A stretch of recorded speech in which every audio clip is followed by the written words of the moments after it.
Talla Diagne Gueye ñoo ngi fi toogal la société Djubo. Djubo est une société de droit sénégalais qui appartient à des Sénégalais qui est là depuis mu nekk na fi depuis 25 ans ñuy yëngu ci wàllu matériel agriculture dañuy yëngu nag ci wàllu li nga xamante ni mooy intrant agricole ay fertilisants irrigation système goutte à goutte bi dañuy def ay engrais yoo xamante ni c'est des engrais yu bees yoo xamante ni nos partenaires espagnols ñoo ñu koy fournir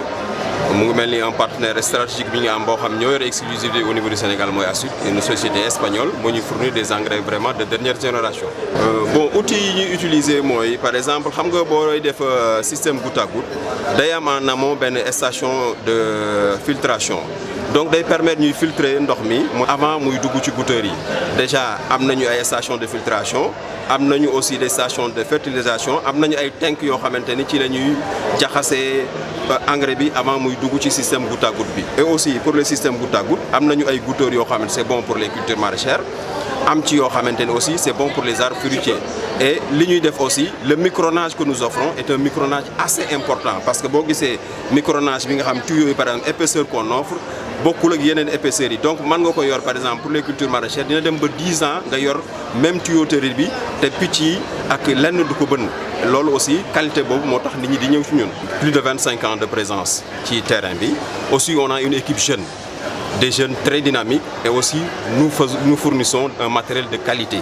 un matériel certifié boo xamante ni ñi ñu liggéeyal xam nañu vraiment Djubo li muy liggéey lu garanti la. Donc suñuy produit boo demee gamme bi ñu yor daanaka ci territoire bi foo soxla rek ñoo nga fa bien vrai que suñu siège social mi ngi Bayax aussi on a une succursale au niveau de Diamniadio sur la RN1 sur la nationale près de la pharmacie mais dañuy livrer à travers le Sénégal. Lii rouleau goutte à goutte la. Mais nag rouleau bi par exemple dañ koy utiliser surtout pour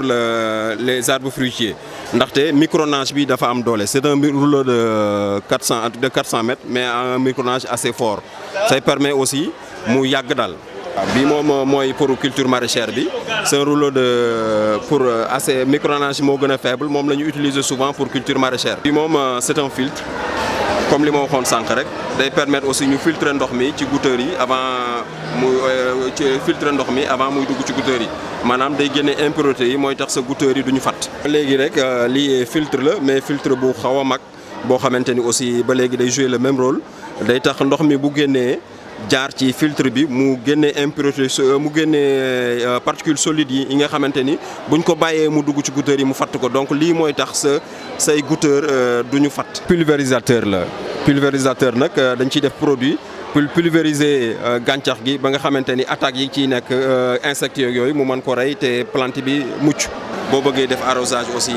par système d'aspersion am nañu asperceurs yi am nañu aussi ay socle yu muy àndal xëy na nekku fi tey mais ba léegi rek dañuy def installation boobu.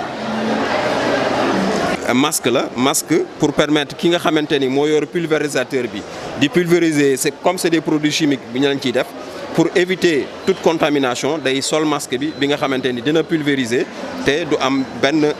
gaañu bu du am benn problème au point de vue de sa santé. waaw yii moom ni nga ko gisee nii c'est des fertilisants maanaam ñu ngi ko tudd nitrori comme dañuy wax Sénégal autosuffisance en riz en 2017 je pense que état bi ak ñi nga xam ñooy bay ceeb war nañu seet ci Djubo ndaxte lii day tax sa rendement en riz gën a am solo. moom comme ni ko gisee c'est des engrais foliaires maanaam da nga koy def ci plante bi mu protéger ko ba nga xamante ni attaques yeeg yooyu du am on a nag différentes formes d'engrais c'est des engrais solubles yoo xam booy def système goutte à goutte yi engrais ngay utiliser c'est des engrais vraiment qui sont importés d'Europe par des Espagnols donc la qualité vraiment est d'une bonne qualité. Bii moom station de fertilisation la maanaam pour fertiliser xam nga le système goutte à goutte ay engrais solubles comme ni ma ko waxee sànq moom ngay utiliser donc ci fii la fertilisant yi jaar ñu koy distribuer en rythme soutenu aux plantes ba xam plante bu ne da ci jot li nga xam moom la soxla en quantité et en qualité. C'est des grillages en galva. On a des grillages en galva, un rouleau de 25 mètres avec une hauteur de 1,50 m aussi en galva plastifié de l'autre côté. Même rouleau, ça permet quand même de protéger les récoltes. Comme nga récolte yi bari na ay ruur mi nga xam ne day am ci tool yi boo amee grillage bu mel nii ak poto yi muy àndal lépp mën nañ la ko defaral tout fournir la ko dina tax ruur yeeg mala yi nga xam dañoo nekk ci àll bi bañ a yàq sa gàncax. bi en fait matériel bi xëy na boo waroon fii ci magasin yi ci Jubo nga koy gis matériel de qualité la boo xamante ni ça permet de faire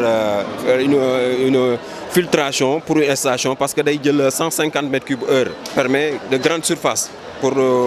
irrigation plus de 50 hectares même 100 ça permet gis nga matériel la boo xam ne vraiment dernière génération ça permet aussi pour grande surface yi grande exploitation yi je pense que bu ñu ñëwee gis Jubo dinañu am ce matériel de qualité. mooy hydrocyclone maanaam day tax zone yi nga xamante ni dafa bari suuf maanaam bu ñuy génn ndox mi lii day filtrer day tee suuf si ba nga xamante ni suuf si du ànd ak ndox mi moo tax moom mooy filtre la boo xamante ni day téye ndox mi day téye suuf si ndox mi mën a génn. ñun ñoo koy installé aussi garantir la ko xamal ni liñ la jox lu baax la. suñu numéro de téléphone mu ngi nekk 33 836 19 20. 33 836 19 20.